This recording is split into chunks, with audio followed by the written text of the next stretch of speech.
pasa con la risa? Cuando hablamos de humor, naturalmente, bueno, imagino que en sus mentes también pasa lo mismo, nos viene a la cabeza, nos viene a la mente rápidamente la idea de alguien riéndose. El humor es alguien sonriendo y alguien riéndose a carcajadas. Entonces la risa es, por supuesto, la gran manifestación del humor y por lo tanto debemos dedicarnos un ratico a conversar sobre ella.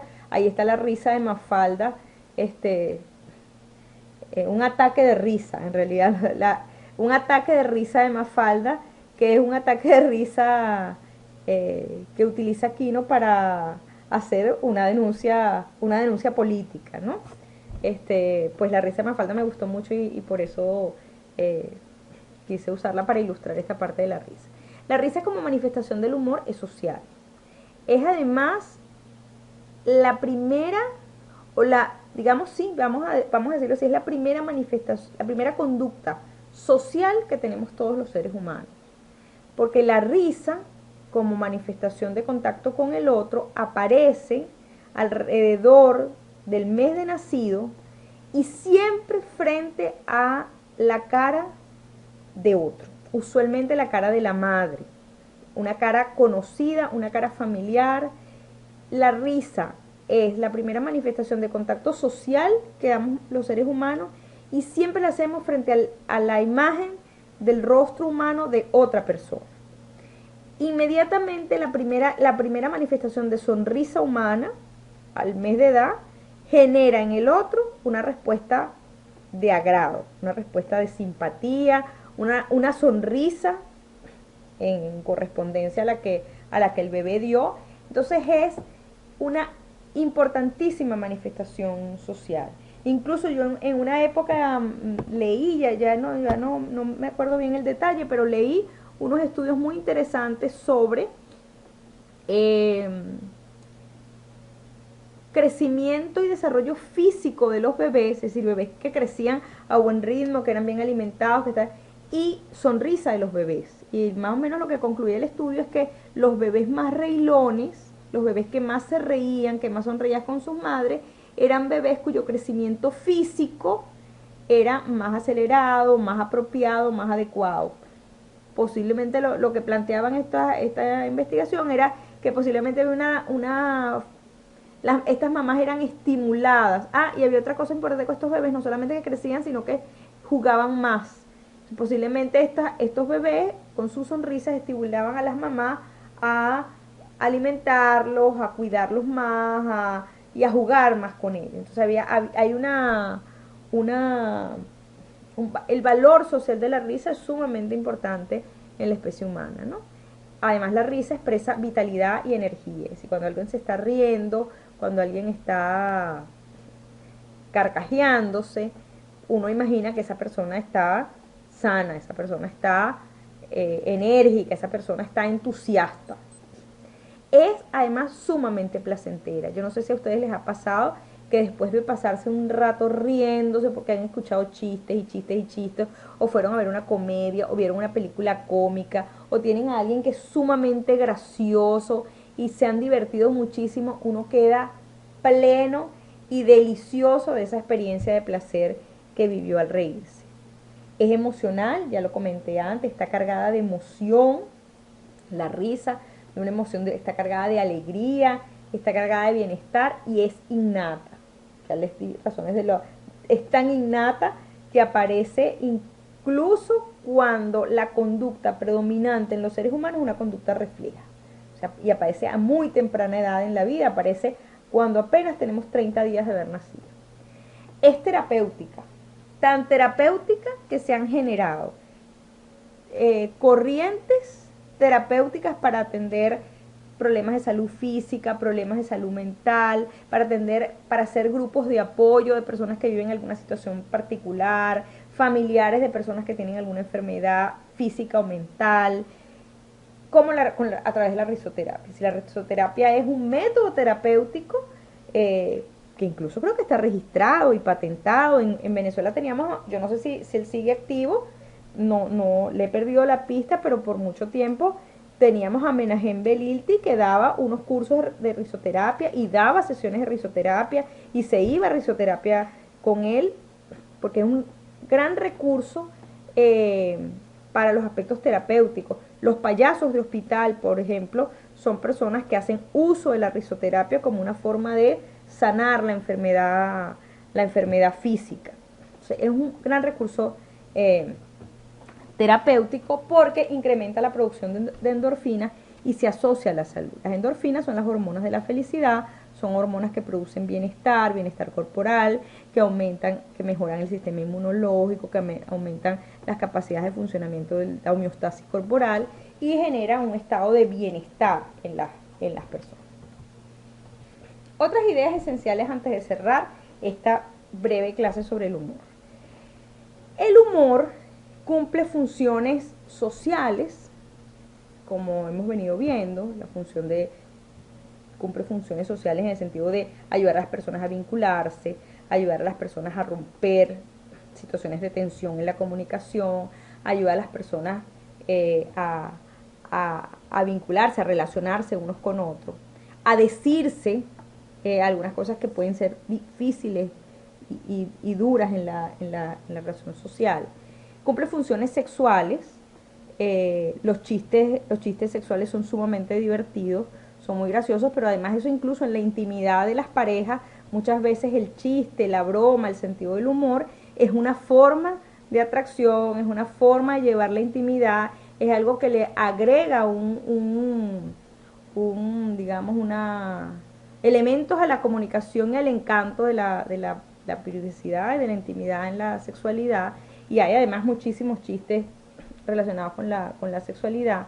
Cumple funciones comunicativas, por supuesto, como lo hemos venido diciendo, para decirse cosas, para decirle al otro algo que no pensamos, para transmitir denuncia social, para, digamos, para sortear la severidad de la censura, por ejemplo, en los países donde hay censura. Cumple funciones defensivas, de las que no le he hablado, pero en el material de Camacho se desarrolla bastante, de una manera bastante extensa, se le dedica unas 3 páginas a las ideas de la teoría psicoanalítica sobre el humor y hace referencia a todos los estudios de Freud sobre el chiste. Y en esos estudios de Freud sobre el chiste, en toda la visión del psicoanálisis, el humor es visto como, el sentido del humor y el chiste, como una manifestación del inconsciente. Y en tal sentido, cuando aparece el humor y aparece la manifestación humorística, si es una manifestación del inconsciente, muy probablemente está marcada y está transformada por todos los mecanismos de defensa. Entonces el humor también es un mecanismo de defensa. A mí, por ejemplo, me voy a tener un momento, a mí, por ejemplo, lo he comentado en varias ocasiones, a mí una de las cosas que me preocupa del humor de los venezolanos es que siento que tenemos tanto humor, tantos recursos humorísticos y tanta gracia y tanto encanto para afrontar las dificultades, que ante situaciones realmente muy graves, salimos con humor.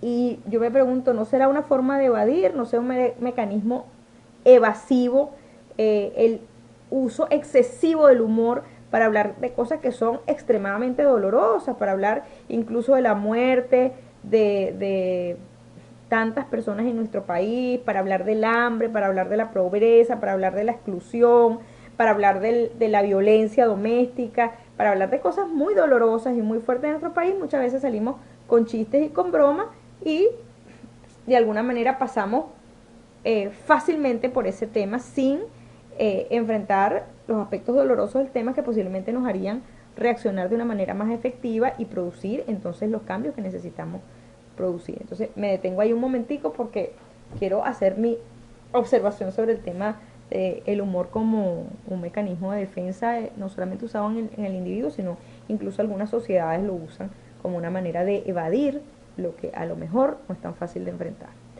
Y otra función es la función agresiva, el humor como sarcasmo, como burla, como ridiculización, el humor negro para expresar ira, para expresar desagrado, para expresar molestia con otros y con uno mismo. Y una función intelectual. Inventar un chiste es una cosa divertidísima, es una cosa estimulante. Comprender un chiste, sacarle detalles, sacarle punta, voy a usar la expresión coloquial, a un chiste es un derroche de habilidades cognitivas. Bromear también, cuando la gente empieza a bromear en cadena y uno empieza a agregar un dato, otro dato más a la situación jocosa, es una forma de ejercicio intelectual.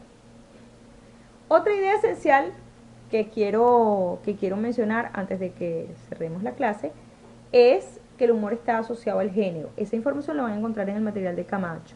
Es decir, pareciera, me resulta así siempre algo muy particular, parecieran las mujeres estar mucho más dispuestas a ser receptoras del humor y los hombres más dispuestos a ser creadores del humor, por ejemplo. Y está asociado a las relaciones jerárquicas. No se tienen manifestaciones humorísticas con personas cuya jerarquía sea superior a la nuestra. Difícilmente alguien va a bromear fácilmente con un jefe cuya autoridad es muy severa, o a lo mejor un adolescente se cuida de ciertos chistes o de ciertas bromas frente a la mamá de sus amigos, por ejemplo, por una cosa de jerarquía y de relaciones sociales y de adecuación social.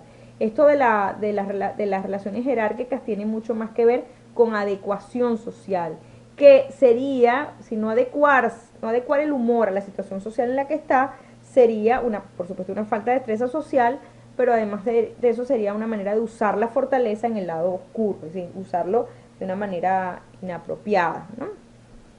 Decir un chiste, contar un chiste sexual en mitad de una clase, por ejemplo. A veces incluso el tipo de chistes que se cuentan entre hombres y mujeres también. Por ejemplo, en el material de Camacho comentan que los hombres tienden a hacer muchos más chistes sexuales que las mujeres en público, pero las mujeres también hacemos chistes sexuales, solamente que los hacemos entre grupos de mujeres. Entonces hay un elemento cultural y relacionado con el género y con, digamos, con las convenciones sociales que también le dan un lugar particular al humor, al sentido del humor. Como ya les he venido diciendo y lo quiero ratificar, el humor está ligado al bienestar psicológico y la autoestima. Produce sensaciones de bienestar, el poder reírse, el poder comprender los chistes graciosos que otro hace, el poder generar ideas graciosas que causen risa en los demás, el contar algo que a otros les hizo gracia, el hacer juegos de palabras que resultan divertidos para los demás. Todo eso produce una sensación de ser capaces, de ser competentes, de ser capaz de hacer reír al otro y agradar al otro. Reírse de uno mismo, de la cotidianidad, de las cosas que nos pasan todo diariamente, incluso de las cosas incómodas, desagradables, de las que podríamos a veces hasta estarnos quejando. Hacer uso del humor verbal son recursos para incrementar el humor. Generalmente el humor es mejor recibido por otros cuando uno primero es capaz de reírse de uno mismo antes de poder reírse de algo que le ha pasado a otra persona. Entonces, el reírse de uno mismo es el punto de partida, digamos, para el humor. Y además es una fuente de relax para las situaciones que nos ocurren en el día a día, ¿no? En la cotidianidad hay montones de situaciones que son comiquísimas y que pudiéramos verlas a veces trágicamente, pero a veces tienen siempre un toque jocoso que nos ayuda a llevarla. Prestar atención a esas cosas que nos pasan a nosotros que pueden ser muy graciosas, a esas cosas que en nuestra cotidianidad pueden tener un toque tragicómico o completamente cómico, nos ayuda a mantener el sentido del humor. Y yo agregaría que el humor es un recurso para la educación. Los profesores pueden hacer uso de chistes, de comentarios graciosos y tienden a despertar una mayor motivación en sus estudiantes cuando hacen uso del humor. Yo tengo un hijo que estudia bachillerato y él tiene un profesor de biología que es muy gracioso, y mi hijo todos los días, la biología no es una materia que especialmente le guste, pero todos los días me viene contando un chiste o una cosa graciosa que le pasó en su vida a ese profesor y que él viene y la cuenta. El profesor cuenta muchas cosas, cosas de política, cosas de relaciones de pareja, cosas de contrastes culturales, de dominio de otras lenguas, le han pasado miles de cosas como a todos, y el profesor las cuenta en clase. Entonces mi hijo ha despertado un entusiasmo por esa materia y una simpatía por ese profesor que ayuda en la motivación por ese curso. Sería una manera de usar el humor como recurso para la educación. Yo me he dedicado por muchos años a la psicología de la educación, ha sido, digamos, el área en la que yo he estado fundamentalmente, y siempre he visto que los educadores que tienen más capacidad de bromear, de hacer chistes, de buscarle el lado jocoso a las cosas, tienden a lograr altos niveles de motivación en sus estudiantes y además estrechar vínculos con esos estudiantes. Entonces creo que usar deliberadamente el humor para la docencia, para la educación, para los programas educativos, podría ser un gran recurso. Otras aplicaciones que van a ver del humor, está también el material de Camacho, es el humor en la psicoterapia. El humor en el trabajo psicológico es muy valioso. Por supuesto, usado a conciencia. Usado a conciencia porque en algunos casos, si uno está haciendo un trabajo psicoterapéutico con alguien y pasa todo por el humor, podría entonces estar animando a esa persona a no hacer frente a ciertas situaciones problemáticas, pero usada a conciencia por el psicoterapeuta, sabiendo en qué momentos introduce el humor como un elemento terapéutico, como un elemento para minimizar algunas situaciones, puede ser excelente y de gran utilidad para la psicoterapia. Y finalmente, no quiero cerrar la clase sin comentar y sin insistir en una idea que más o menos he ido señalando, pero que quiero que quede especialmente clara, y es que el humor está relacionado con las expresiones de la cultura, con los regionalismos y con la posibilidad de compartir los referentes sociales, lingüísticos y culturales. Por eso muchas veces nos cuesta mucho trabajo comprender el sentido del humor de personas con quienes no compartimos la misma cultura. Es muy difícil para nosotros, en algunos casos, cuando no hemos tenido un contacto cercano, por ejemplo, con la cultura anglosajona, comprender los chistes, las gracias, las bromas de esa cultura, por ejemplo, o la cultura germana, por ejemplo, una cultura que tiene otra manera de bromear. Posiblemente para nosotros son mucho más familiares los chistes latinos, los chistes más parecidos a nuestra cultura, ¿no? Y también los regionalismos, es decir, no solamente a nuestra cultura en general, sino también a los chistes que se cuentan en alguna región en particular, pues los chistes que cuentan los maracuchos versus los chistes que cuentan los andinos o los chistes que contamos los caraqueños. Eso también marca algunas particularidades del humor, porque para poder comprender el humor, como es un proceso cognitivo y complejo, necesitamos referentes sociales, necesitamos saber exactamente de qué se está hablando, necesitamos saber en nuestra sociedad a qué está haciendo alusión, a qué ley está haciendo referencia esta persona, a qué declaración que hizo un político ayer, o a qué acontecimiento, o necesitamos los referentes de la familia. A veces en la familia estamos haciendo bromas con algo que está pasando y un amigo que está allí en ese momento no logra entender qué es lo que estamos diciendo, porque solamente los miembros de la familia conocemos los referentes y los acontecimientos a los que nosotros estamos haciendo alusión, que nos resultan graciosos. Entonces, esos referentes sociales, esos referentes lingüísticos, ¿por qué usar esta palabra y nuestra otra? ¿Por qué esta palabra tiene esta connotación graciosa usada en combinación con esta otra? Son particularidades, son expresiones de lo cultural y son particularidades de la cultura que nos permiten darle un significado humorístico a algunas de las manifestaciones que tenemos. Y si no tenemos esos referentes, si no compartimos esos referentes, muy difícilmente una situación va a ser graciosa o va a estar cargada de humor para nosotros.